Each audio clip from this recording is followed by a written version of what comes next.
Sa isang industriya na kadalasang tinutukoy ng panandaliang katanyagan at pangibabaw na kaakit-akit, may mga individual na bumuo ng mga pamana batay sa pananaw at negosyo. Si Kim Chiu, Ann Curtis at Vice Ganda ay ang ilan sa mga ito. Hindi lang sila kumikinang sa screen, sila ay lumilikha ng mga pagkakataon, at nagbibigay inspirasyon sa isang henerasyon ng mga negosyante at nangangarap. Si Kim Chiu ay namuhunan sa ilang mga ari-arian, kabilang ang isang pangunahing tirahan at isang bahay bakasyunan. Noong April 2011, lumipat si Kim sa isang 3-story, 4-bedroom, 600 square meters na bahay sa isang eksklusibong subdivision sa Quezon City. Dinisenyo ang bahay na may halo ng mga estilong Victorian, Neoclassical, at Contemporary. Nagmamay-ari din siya ng moderno at minimalist na disenyong rest house sa Tagaytay City, na inihayag niya noong 2023. Nagtatampok ang property ng swimming pool, outdoor living space, at maaliwalas at nature-inspired na interior. Sa kanyang karera, namuhunan siya sa iba pang real estate, kabilang ang mga condo unit. Noong kalagitnaan ng 2023, ibinunyag niya na siya ang may-ari ng isang commercial building sa Cagayan de Oro. Madalas niyang ibinabahagi ang mga sulyap sa kanyang mga tahanan sa kanyang mga channel sa social media, na madalas na inilalarawan ang mga ito bilang mga bunga ng kanyang trabaho. Ang tahanan ni Ann Curtis, na kadalasang itinatampok sa design media, na isang maliwanag, istilong Japanese at Scandinavian mix, na espasyo na idinisenyo upang maging kalmado at zen, na may neutral, functional na mga piraso. Nailalarawan ito ng maaliwalas, minimalist, at lived-in, na aesthetics na may sapat na liwanag, natural na wood accent, at personal at mapaglarong palamuti. Nakatuon siya sa pagtatago ng mga kalat gamit ang matalinong mga solusyon sa imbakan, gaya ng mga ottoman, at paggamit ng mga muebles na nagsisilbi sa maraming layunin. Nagtatampok ang kanyang tahanan ng curvy furniture, textured ceramics, at neutral colored, komportable, at, minsan, makulay na mga piraso. Ang espasyo ay idinisenyo upang maging functional para sa buhay pamilya, kabilang ang mga lugar para sa kanyang anak. Bago ang kanyang kasalukuyang tahanan, nakatira siya sa isang modernong eclectic condo sa Makati at isang tradisyonal na bahay sa timog ng Metro Manila.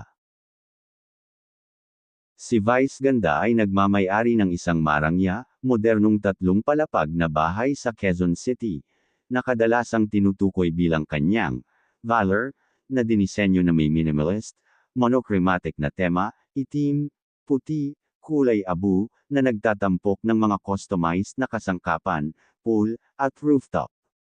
Sa pagpasok, sasalubungin ka ng isang mataas na kisame na sala na may matataas na bintana. Tulad ng iba pang estilong industrial na bahay, sumusunod ito sa isang kulay abo at itim na scheme ng kulay, na nagpapanatili sa espasyo na mukhang sophisticado.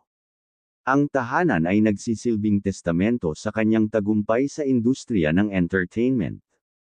Ang bahay ay sumusunod sa isang modern zen na konsepto, na tumutuon sa malinis na linya at isang monochromatic palette.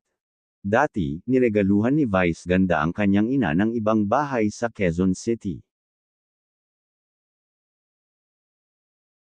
Si Kim ay endorser at nauugnay sa Hyundai Motor Philippines at na-feature gamit ang ilan sa kanilang mga modernong sasakyan, kabilang ang marangyang Hyundai Staria van, ang versatile na Hyundai Stargazer X, at ang Hyundai Creta Subcompact SUV. Ang mga sasakyang ito ay nagbibigay diin sa isang timpla ng kaginhawahan, estilo, at pagiging praktikal. Si Kim ay mahilig sa mga kotse at mayroon ng ilang luxurious at conventional na mga sasakyan sa kanyang koleksyon, kabilang ang kanyang itim na Jeep Wrangler. Ayon sa Autodeal website, ang isang Jeep Wrangler ay nagkakahalaga ng humigit kumulang 1.9 milyon pesos hanggang 3.3 milyon pesos. Bukod sa kanyang Jeep, kasama rin sa koleksyon ng kotse ni Kim ang isang kulay abong Nissan Z Sport at isang customized na Ford E. Siya ay nagmamay-ari ng isang napaka-customized na Hyundai H350 van, na magiliw niyang tinutukoy bilang kanyang artista van. Naugnay si Ann sa ilang sasakyan sa paglipas ng mga taon, kadalasan sa pamamagitan ng mga pakikipagsosyo sa tatak at mga personal acquisitions. Kabilang sa mga kilalang sasakyan na nakalink sa kanya ang isang Audi A6 sedan, isang Audi A3, isang Kia Sportage, at isang Suzuki S-Cross. Siya ay lumitaw din sa mga kampanya para sa Toyota Vios. Ang kanyang mga pagpipilian sa pampublikong sasakyan ay kadalasang nagpapakita ng kombinasyon ng mga luxurious at praktikal na pampamilyang SUV. Ang kanyang pagpili ng mga sasakyan ay madalas na nagpapakita ng kombinasyon ng karangyaan, functionality, at advanced na teknolohiya. Ang kahangahangang koleksyon ng kotse ni Vice ay na-highlight ng isang futuristic, armored style na 2024 Tesla Cybertruck, na tinatayang nagkakahalaga ng humigit kumulang 11 milyon pesos hanggang 17.5 na milyong piso. Nagmamay-ari din ng unkabogable star ng marangyang Mercedes-Benz Sprinter van para sa trabaho at paglalakbay, na kilala sa maluwag, customized na interior nito, na nagha-highlight ng kagustuhan para sa mga high-end, functional, at usong mga sasakyan. Noong September 2023, bumili si Vice ng isang bagong-bagong BMW 735i Pure Excellence sa humigit kumulang 8.99 na milyong piso. Nakuha ni Vice ang isang itim na 2021 Cadillac Escalade noong January 2022, idinagdag sa kanya ang koleksyon ng luxurious car. Ang high-end na SUV na ito, na kadalasang ginagamit para sa ligtas, komportableng paglalakbay, ay pinili bilang isang upgrade, na may mga presyo sa panahong iyon mula sa humigit kumulang 3.9 na milyong piso hanggang 5.3 na milyong piso. Ang pagpili ng mga sasakyan ni Vice ay madalas na nakahilig sa moderno, high-tech, at komportableng luho, na tumutugma sa kanyang katayuan sa entertainment industry. Si Kim ay isang kilalang entrepreneur, na kilala sa paglulunsad ng House of Little Bonnie Philippines, noong October 2022, isang online na brand na nagtatampok ng mga nakaistilong Epsom leather bag. Matagumpay niyang pinalawak ang pakikipagsapalaran na ito sa isang pisikal na showroom sa Quezon City at isang pop-up store sa Cebu sa huling bahagi ng 2025. Nakipag-partner siya sa Lalamove Philippines para sa nationwide delivery ng kanyang mga produkto. Noong kalagitnaan ng 2023, ibinunyag ni Kim na bumili siya ng isang commercial building sa Cagayan de Oro. Si Kim ay isang top-tier na Philippine celebrity endorser na may magkakaibang portfolio ng mahigit 13 aktibong brand noong 2024 hanggang 2025, na sumasaklaw sa pagkain, pananalapi, kagandahan, at pamumuhay. Kabilang sa mga pangunahing pag-endorso ang Chowking, Hyundai, Brilliant Skin Essentials, Bello Medical Group, Oro China Jewelry, Belize, at Bing O+. Kilala bilang Chinita Princess, pinapanatili ni Kim ang isang mataas na profile, maimpluwensyang katayuan, madalas na nakikipagsosyo sa mga brand na naaayon sa kanyang active, fashionable, and relatable image. Si Ann ay co-founder ng sarili niyang brand, ang matagumpay na makeup brand na BLK Cosmetics noong 2017. Higit pa sa kanyang beauty brand, namuhunan siya sa negosyo ng karaoke kasama ang rockstar KTV sa BGC kasama ang actress na si Karil, at isang dedikadong UNICEF Goodwill Ambassador. Nakipagtulungan siya sa mga pakikipagsapalaran sa isa pang negosyo tulad ng isang baby clothing brand o children's fashion kasama si Solen Yusuf na Tilly Dolly. Higit pa sa mga linya ng produkto, si Ann ay owns or co-owns ng mga restaurant at fragrance ventures, at namumuhunan pa sa real estate, mula sa mga tahanan sa Maynila hanggang sa mga ari-arian sa ibang bansa. Si Ann ay isang kilalang Queen of Endorsements sa Pilipinas, na kumakatawan sa mahigit 23 pangunahing brand sa iba't ibang sektor noong 2025. Kasama sa kanyang portfolio ang mga high-profile na partnership sa L'Oreal, Jollibee, Bello Medical Group, Louis Vuitton PH, Lazada, BPI, Pickup Coffee, at Lay's. Kilala sa kanyang napakalaking impluwensya sa social media, si Ann ay madalas na nangunguna sa mga kampanya para sa mga luxurious brand at consumer goods. Ang kanyang portfolio ng pag-endorso ay sumasaklaw sa malawak na hanay ng mga industriya, kabilang ang retail, pananalapi, at pagkain.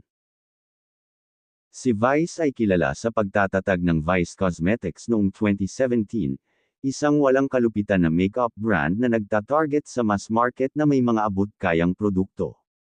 Lumawak ang Vice Cosmetics ng higit pa sa mga paunang paglulunsad ng produkto, na may mga mas bagong koleksyon tulad ng koleksyon ng Perfect Kiss Velvet na inilunsad noong 2025. Binuksan din niya ang Club Eureka sa Angeles City, Pampanga, na minarkahan ang kanyang pakikipagsapalaran sa nightlife at entertainment business na binuksan noong March 2024. Opisyal din niyang binuksan ang Vice Comedy Club sa Quezon City noong July 2024, na minarkahan ang kanyang pagbabalik sa kanyang pinagmulan sa stand-up comedy. Ang venue ay nagsisilbing plataporma para sa parehong mga veterano at mga bagong mga komedyanteng Pilipino. Higit pa sa komedya, involved si Vice sa industriya ng pagkain at inumin, kasama ang co-owner ng mga resto bar tulad ng Tipsy Pig, District 8, at The Palace. Si Vice ay isa sa mga pinaka-in-demand na brand endorser sa Pilipinas, na may portfolio na sumasaklaw sa kalusugan, kagandahan, at pagkain, na may kabuuan na humigit kumulang 11 major endorsement deal noong huling bahagi ng 2024, hanggang unang bahagi ng 2025, kabilang ang McDonald's Philippines, Angkas, Shopee at iba pa. Kinilala si Vice bilang isang napaka-impluwensyang celebrity, madalas na binanggit para sa kanyang mataas na pakikipag-ugnayan sa social media at papel sa pagpapalawak ng abot ng brand.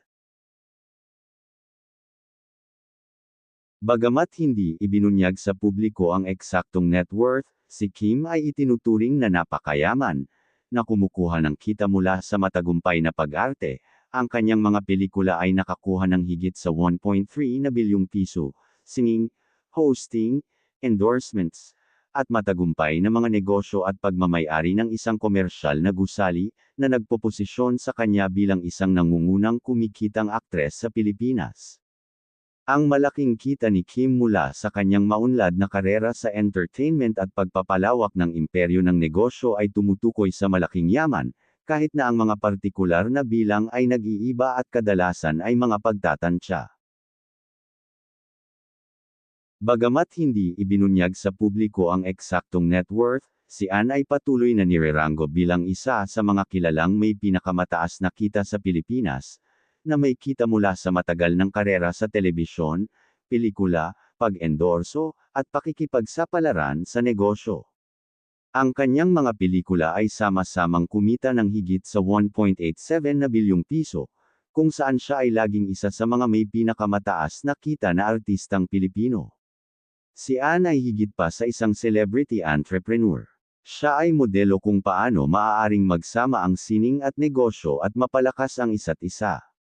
Ang kanyang paglalakbay ay naglalarawan na ang pagnanasa na ipinare sa layunin ay maaaring gawin ang pagiging sikat sa patuloy na kahalagahan, at ang tunay na impluwensya ay binuo hindi lamang sa pamamagitan ng kasikatan ngunit sa pamamagitan ng patuloy na pagbabago at pagkabukas palad. Sa huling bahagi ng 2025, si Vice ay tinatayang may net worth na humigit kumulang $20 million, o humigit kumulang 1.1 na bilyong piso, na patuloy na nagre-rank sa mga pinakamayayamang aktor sa Pilipinas. Ang kanyang kapalaran ay binuo mula sa isang matagumpay na karera sa telebisyon, mga blockbuster, maraming pag-endorso, at iba't ibang mga pakikipagsapalaran sa negosyo.